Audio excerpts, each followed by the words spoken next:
A Brazilian Supreme Court justice is now banning Elon Musk's X in the country and is threatening a near $9,000 fine for users trying to access the app through a VPN, or virtual private network. It's a way to go around the ban.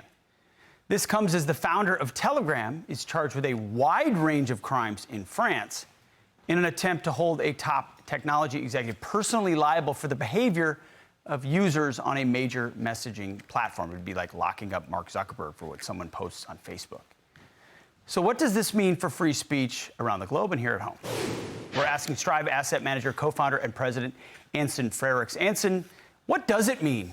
Is this a one-off in places like France, in places like Brazil, or is this a sign of the times of what rulers would like to do to control what we're able to say? Morning, Pete. I wish this was one-off, but it's not. You've seen that this is a battle that's been brewing over the last couple of years, and now it's becoming a full-scale war. And this war is being really two camps. It's on one side, you have these global progressive elites led by heads of states of more progressive countries, but then also leaders of multinational organizations like the World Economic Forum that are seeing more and more pressure on their globalist programs, asking for open borders, asking to defund the police, asking oil and gas companies to be put out of business. And there's a battle between them and then everyday individual citizens that frankly just want to be trusted with the truth. And they've seen with their own eyes the failed policies of a lot of these organizations over the last couple of years. And unfortunately, they're now speaking up. They're speaking up on these open platforms, on X and on Telegram and on others. And unfortunately, now their speech is trying to be suppressed by a lot of those people in power that are trying to keep their agenda in place. Well, Anson, you said something there on free platforms. So we're talking about X, which used to be Twitter, which was bought by Elon Musk and turned into a true free speech platform. We're talking about Telegram, which exists not to decide what you can say, but give you a secure area to say it. So it's not as if these autocrats, these globalists want to ban all speech. It's just the speech they can't control. And it's very clear right here.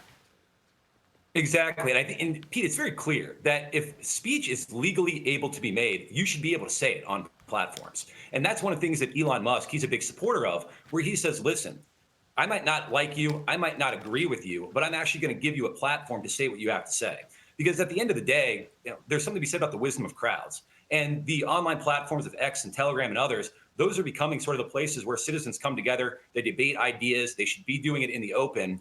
And that's what's actually going to get us to better policies and better ideas and move the way forward, not this idea of sort of controlling speech, controlling narrative, which we saw clearly under the Biden administration. Even last week, Mark Zuckerberg came out and he said, man, I need to apologize for working with the government to essentially suppress the Hunter Biden story, suppress some of the COVID information. It was great that Mark came out and he said that. So I think that's a path forward. Now, hopefully it'd be great if some of the politicians actually listen to folks like Mark and others and say that, hey, let's have more free speech. Let's have a platform where people can talk to one another once again. That's going to be better for us as citizens of this country. Yeah, you brought it home for us. By the way, Elon Musk posted on X about this ban in Brazil, saying free speech is the bedrock of democracy and an unelected pseudo-judge in Brazil is destroying it for political purposes.